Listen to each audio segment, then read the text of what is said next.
নমস্কাৰ, এইখিনিতে আহি পৰিছে সেৱা বৰ্ডৰ ফালৰ পৰা এটা ডাঙৰ আপডেট। গতিকে তোমালোকে যদি এইবাৰ হাই ছেকেণ্ডেৰী পৰীক্ষা বা তোমালোকে মেট্ৰিক পৰীক্ষা দিব গৈ আছা 2025ত যদি দিব গৈ আছে, তেন্তে এই ভিডিঅ'টো তোমাৰ কাৰণে যথেষ্ট বেছি গুৰুত্বপূৰ্ণ হ'ব।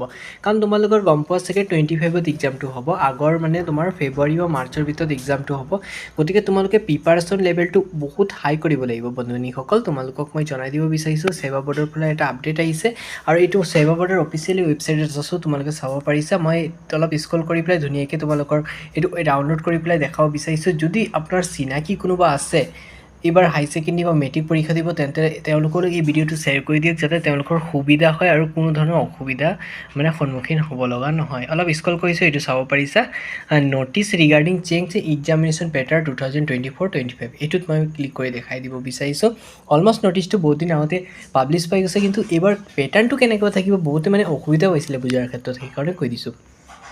মানে তোমালোকৰ এতিয়া চোৱা, মই এটা কথা কৈছোঁ, যোনটো এইটো চোৱা প্ৰেক্টিকেল মাৰ্ক তোমাৰ যোনটো কম্পিউটাৰ ছায়েন্সত আৰু থাকিব, তাত মানে 30% থাকিব। অ'কে, এইটোত বাৰু আগৰ তাতে 30% আছে, কোনো প্ৰব্লেম নাই।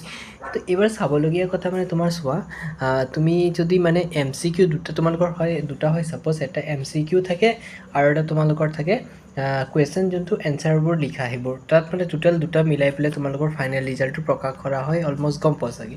গতিকে এইবাৰ যোনটো পেটাৰ্ণ হ'ব গৈ আছে, সেই পেটাৰ্ণ মতে কি হ'ব তোমালোকৰ এই পৰিৱৰ্তন হ'ব। মানে ধৰি লোৱা তুমি আগত কি হৈছিলে, তুমি MCQত পাছ কৰিছা বা ৰিটেনত ফেইল কৰিছা, ধুনীয়াকৈ তুমি 30 পাইছা, দুটা মিলাই পেলাই 30 পাইছা, তুমি পাছ কৰি দিছা। কিন্তু এইবাৰৰ পৰা এইটো নহ'ব, তুমি MCQটো পাছ কৰিব লাগিব আৰু তোমাৰ ৰিটেনতো পাছ কৰিব লাগিব। মানে ধৰি লোৱা MCQত 15+ আৰু ৰিটেনটোতো তুমি 15+ পাছ পাব লাগিব, তেন্তে তুমি উত্তীৰ্ণ হ'বা।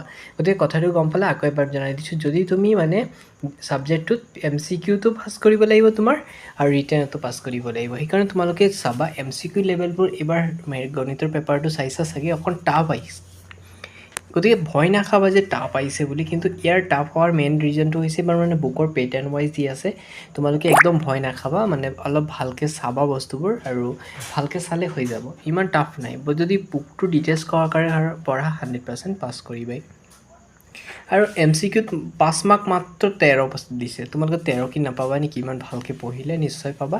ভালকৈ ভালকৈ পঢ়া, নিশ্চয় 13 মাৰ্ক পাবা। আৰু ৰিটেনত তোমালোকে 13 মান উঠাই দিয়া, ধুনীয়াকৈ 26 মান পাই গ'লা আৰু প্ৰেক্টিকেল মাৰ্ক দি পেলাই পাছ কৰি গ'লা। যদি ভাল ৰিজাল্ট কৰিব হয়, তেন্তে বহুত বেছি মাৰ্ক উঠাব লাগিব তোমালোকৰ, ঠিক আছে না? আৰু নেক্সট যোনটো কথা ক'ব বিচাৰিছোঁ, তোমালোকে চাবা বস্তুবোৰ মানে এক্সামৰ যিবোৰ আগত আছিলে ডাইৰেক্ট ৰিজাল্টটো দিয়া, মানে এইবোৰ নহ'ব। ডাইৰেক্ট ৰিজাল্ট নাহিব তোমালোকৰ। মানে ধৰি লোৱা আগত যেনেকুৱা ডাইৰেক্ট কুৱেশ্যন, যেনেকুৱা A+B এনেকুৱা যেনেকুৱা হোল স্কোৱাৰ ডাইৰেক্ট ফৰ্মুলাটো দি দিছিলে, এইবাৰ কি কৰিব অলপ বেলেগ কৰি, যেনেকৈ B+A হোল স্কোৱাৰ, মানে অলপ পেটাৰ্ণটো অলপ চেঞ্জ কৰি দিব। ইমান ভয় নাখাবা, একদম চিম্পল প্ৰচেছত থাকিব, কোনো অসুবিধাৰ সন্মুখীন হ'ব লগা নহয়। আৰু তোমালোকে যিমান পাৰাচতে পাৰা MCQৰ ওপৰত গুৰুত্ব দিবলৈ চেষ্টা কৰিবা, কাৰণ এইবাৰ তোমালোকৰ MCQৰ ওপৰত মানে বেছি কুৱেশ্যন আহিব। গতিকে তোমালোকক কৈ দিব বিচাৰিছোঁ, যাতে তোমালোকৰ অসুবিধা নহয়, এতিয়াৰ পৰা ধুনীয়াকৈ প্ৰিপাৰেশ্যন লেভেলটো কৰি থাকা। কিবা অসুবিধা হ'লে মোক কমেণ্ট কৰিব, মই নিশ্চয় তোমাক সহায় কৰিম, ঠিক আছে? ইমানেকৈ সামৰণি মাৰিছোঁ আৰু নেক্সট ভিডিঅ'ত মই বাকী আপডেটবোৰ দি দিম। ধন্যবাদ।